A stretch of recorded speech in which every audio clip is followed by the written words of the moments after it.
Cinema Classics is brought to you by the Gateway Film Center, 1550 North High Street, Columbus, Ohio. Further details and showtimes online at gatewayfilmcenter.org. The award-winning Cinema Classics is produced by John DeSando and Johnny DiLoretto. Listen to the shows and read reviews online at WCBE.org. I'm John DeSando. And I'm Johnny DiLoretto. This is Cinema Classics. Indeed. Okay. I'm using my deep voice today. So you are free now to talk about the mashup between Ethan Hawke and John Travolta that we left off on our discussion of new westerns when we were talking about In the Valley of Violence. So the long story short is you proposed talking about Travolta. Right. And then I thought, well, let's talk about Ethan Hawke maybe. All right, they're both appearing. Let's talk about both of them. Right. And the same thing because it's weird. Yeah. Yeah, so I think both of them have had interesting career trajectories. Travolta has had probably one of the most bizarre Hollywood careers of all time. Skyrocketed to superstardom very quickly in the late 70s with Welcome Back, Kotter and Saturday Night Fever. And, maintained that a little bit in the 80s, but then early 80s just fell from his lofty perch. Yeah. A string of flops made him a joke until the late 80s or very early 90s. He made a little comeback with Look Who's Talking, and then all of a sudden, out of nowhere, this guy Tarantino comes along, 1994, casts him in Pulp Fiction, and everyone is thinking, what? This guy is so uncool. Great, yeah. And Tarantino said, no, this guy is still the coolest. And Pulp Fiction, again, skyrocketed him back to the top. And he squandered it. Oh, wow. Now, don't say that. Next year, he had Get Shorty. Look, yeah, he had Get Shorty. Right. And that's it. Well, and primary Face colors. Off? Face Off? Face Off is, come on, that's so silly. You're right. And left to his own devices, he made a series of ridiculous choices. How about Wild Bogs?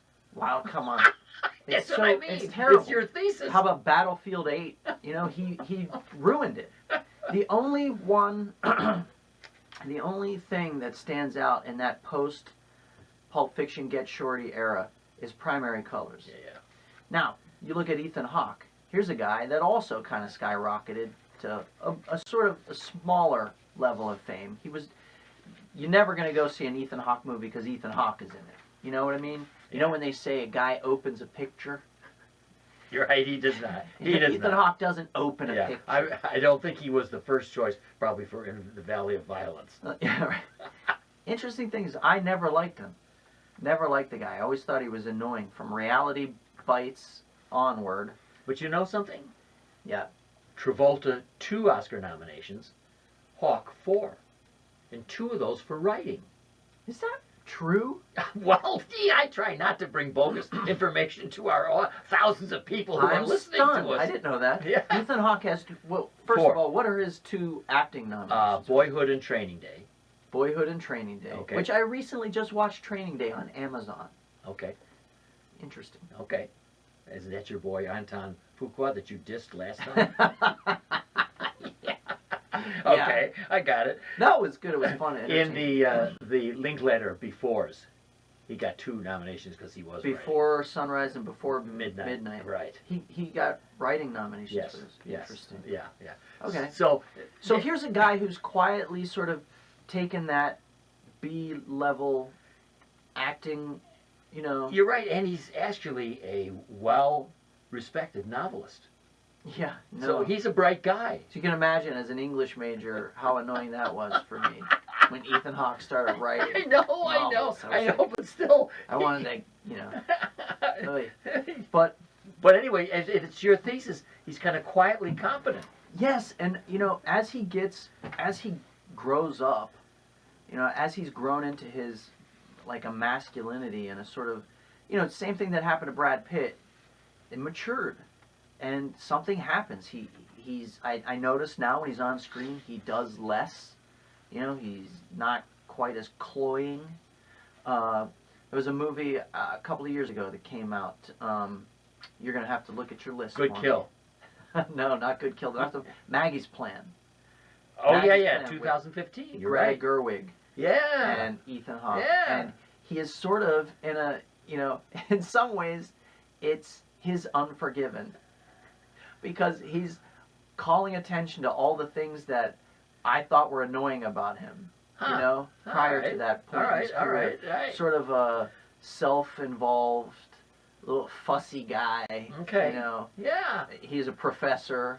Okay, right. And Yeah. he's married to Julianne Yeah. Moore, and Oh yeah. he falls in love with this younger woman, and Yeah. you know, there's all kinds of turmoil that happens, and it's a comedy, it's a dramedy, but it was that sort of winking at himself It is up there. that I thought was really great. Don't you think the difference between these two, Travolta and Hawke? Mm-hmm.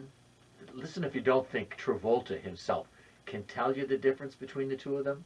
He doesn't talk about Hawke, but here's what he says about himself. Okay. Here's what he says about himself. Travolta. Travolta I says gotta about hear himself. this, because Yes. this guy is probably one of the least self-aware human beings He on the says, planet.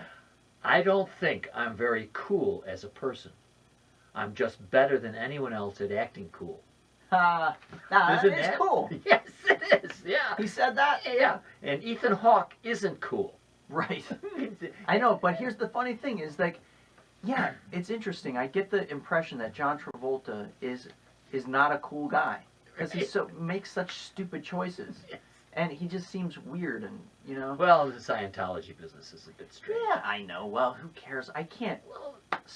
Look, it doesn't keep Tom Cruise from making good choices. No, it doesn't. And Tom Cruise seems, well, in my way, cool, but yeah, Travolta. It's funny. I think he lacks a self-awareness, you know, that prevents him from making the right choices. And I think that's really ultimately, if we're going to look at these two guys, Ethan Hawke has carefully cultivated this mid-level career. You know, he's going to work. This guy will be working in the business forever.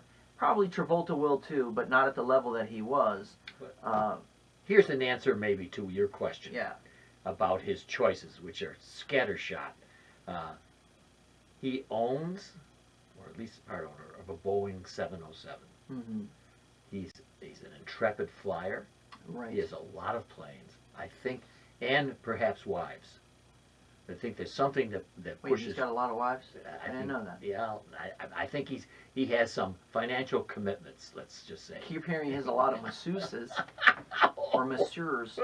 And Which one is which? And because he was in town in Columbus, Ohio, doing I Am Wrath, the inside was that he came and laid out on the table Mm-hmm. a whole series of hairpieces, Yeah. and to pick the right one, and I thought it looked terrible on the Mhm. film. Anyway, he has a whole bunch of things going on in his life that I think much less serious from our point of view Right. than Ethan Hawke's. Not a great movie to bring to town. Oh no, I know. Maybe we should scale down a little bit. Like, let's not try to make action movies. Let's try to make quiet little contemplative dramas, and then we'll build to the action movies. You know, that's funny. Again, another, you know, probably the most famous and successful of all the major stars who were bald was who? Sean Connery. Yes, Sean Connery. And do you realize that guy? Good point. That guy was he was self-aware, and that was cool, because Sean Connery, he didn't try to hide that he was bald. No, he didn't. There were movies where he was bald, and movies where he picked the right hairpiece for what he thought the character was. He was never trying to hide it, and that to me is really cool. That is the level of our discussion. Talking about significant actors and their hairpieces. Yes, why? Listen, I'm having a good time talking about it. All right, do you have anything final to say about this? This was your idea, and I loved it. A mashup of these two very Well, I different. think it comes down to looking at actors and understanding that their careers are often the sum total of their choices. Yes. And when we look at Travolta, we have these weird feelings, you know, because he's committed so many heinous crimes against us. And Ethan Hawke has never really ever won our hearts because he's operated at this sort of mid-level. I think it's interesting that these two came together in a movie, and that's all. It just sparked this idea in me that about movie stardom. Yeah. And how it works, how it operates, and how in control the movie stars are over it. Yeah. And you know something? In the next life, when you and I become movie stars, Yeah. we'll probably make better choices, don't you think? At least in our hair pieces.